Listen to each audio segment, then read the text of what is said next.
এখন কথা হবে সিকান্দার ছবির দ্বিতীয় গান বম বম ভোলে, যেটা আজকে কিছুক্ষণ আগে ড্রপ করা হয়েছে। তো কেমন লাগলো এই গানটা? এই গানটা কি বেটার? এই গানটা কি মান রাখতে পারবে সিকান্দারের? কারণ সিকান্দারের কোনো জিনিসই ফুলে ফেপে বেরোচ্ছে না, যেটা দেখলে আমরা হেভি প্রশংসা করব। এবার এর আগের গানটা না ভিডিও না অডিও কোনোটাই অ্যাট্রাকটিভ হয়নি, জিনিসটা পোষায়নি। এই গানটা কি ভালো হয়েছে তাহলে? এই গানটার সাথে সালমান খানেরই একটা গানের সিমিলারিটিস রয়েছে। বজরঙ্গি ভাইজান ছবির সেলফি লেলে রে সেই যে গানটা আছে, ওই গানটারও যেহেতু কম্পোজার প্রীতম, ওই গানটার মাঝখানে র্যাপ রয়েছে বাদশার। তো গানটা যেরকম ছিল আর কি, এই গানটার মধ্যে কাইন্ড অফ ওরকম ধরনের এলিমেন্টস রয়েছে। তাহলে কি এই গানটা ভালো হয়েছে?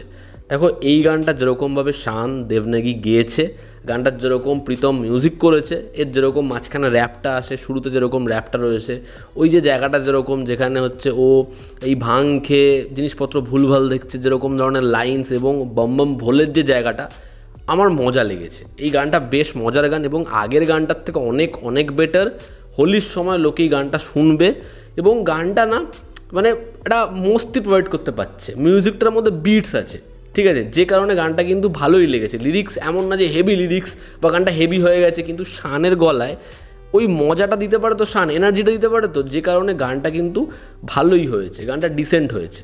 এবং এই গানটা এমন গান, তুমি ওই ফেস্টিভ মোমেন্টে বারংবার শুনতে শুনতে শুনতে গানটা ভালো লেগে যাবে। তো গানটা লোকে শুনবে, এই গানটা ওয়ার্ক করতে চলেছে এবং আমার মনে হয় থিয়েটারেও গানটা ওয়ার্ক করবে। গানটার মধ্যে মজাটা আছে। এবার যদি ভিজুয়ালসের কথায় আসি, ভিজুয়ালসে পয়সা খরচা করা হয়েছে, ঠিক আছে। আগের গানটাতেও ভালো শ্যুট করা হয়েছিল, এটাতেও তাই।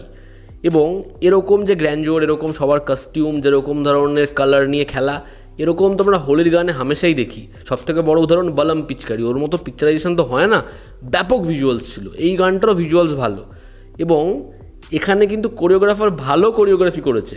সালমান খানকে বাদ দিয়ে তুমি প্রত্যেকের স্টেপ দেখো, রাশমিকার স্টেপ দেখো, মানে রাশমিকার স্টেপটা দেখলে মনে হয় ভাইজান এটা কী স্টেপ করছে। রাশমিকা তো অন্য স্টেপই করছে, ব্যাকগ্রাউন্ড ডান্সাররা তো অন্য স্টেপই করছে, সালমান খান এটা কী স্টেপ করছে?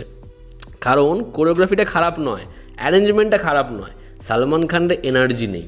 সালমান খানকে দেখতে ততক্ষণই ভালো লাগছে যতক্ষণ সে স্লো মোশনে আসছে এবং আসার পরে যেরকমভাবে সে স্টেপ করছে এনার্জি ছাড়া, এক্সপ্রেশন ছাড়া, সেটা ভালো লাগছে না। গানটা ভালো, কোরিওগ্রাফিও ভালো, ব্যাকগ্রাউন্ডে সবাইকে দেখতে ভালো লাগছে। রশ্মিকাকে ভালো লাগছে, কাজল আগরওয়ালকে খুব মিষ্টি লাগছে যেরকম ফ্যামিলিটা দেখিয়েছে, এবং আমার তো একটু সার্কাস সার্কার ভাইবস রয়েছে, মানে পাচ্ছি আমি। যাই হোক, সেটা পরের আলোচনা।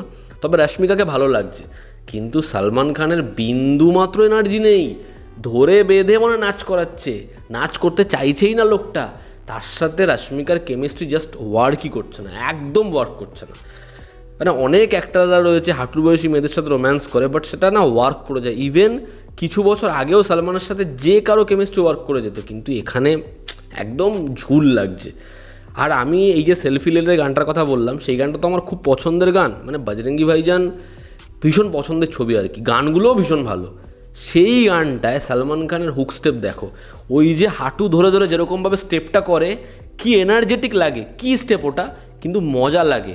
ওর চোখ মুখের মধ্যে ওই এক্সপ্রেশনটা রয়েছে, ওই যে এই স্টেপটা করছে সেলফি গানটাতে, দেখো মস্তি পাবে, ঠিক আছে। কিন্তু এখানে সালমান খানের মানে মুখ পুরো ফ্ল্যাট, কোনো এক্সপ্রেশনই নেই, হাতে স্টেপ করছে কোনো এক্সপ্রেশনই নেই, মানে কোনো এনার্জিই নেই।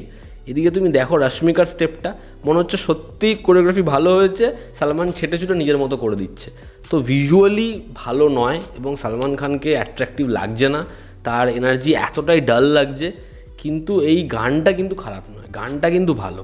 গানটা তোমরা এই ভিডিওটা ছাড়া MP3 ভার্সন শুনে দেখো, তোমাদের ভালো লাগবে গানটা। তো এই ছিল আমার রিয়াকশান। আবার এমন একটা কন্টেন্ট আসলো সিকান্দার থেকে যেখানে সালমান খানকে খুব অফ লাগছে। তো আমি চাই সেটা যাতে পরবর্তী গানগুলো বা পরবর্তী কেমিস্ট্রিতে না মনে হয়, অ্যাটলিস্ট সেটা একটু এনার্জেটিক বা লোকটা একটু খাটছে বলে মনে হোক। কারণ যখন সংলাপের মধ্যে ওই মজাটা নেই, ওই জোরটা নেই, একটা এক্সপ্রেশনের মধ্যে ওই পাওয়ারটা নেই, ততক্ষণ না ওই ভাইবসটা ক্রিয়েট হয় না। দেখার সেটা পরবর্তীতে হয় কি না। তো এই ছিল আমার রিয়াকশান। তোমরা যারা এই গানটা শুনেছো এবং ভিডিওটা দেখেছো, তোমাদের কি অপিনিয়ন জানিও। জনতা আমাদের পাশে আছে। আবার দেখা হচ্ছে ঠিক কি।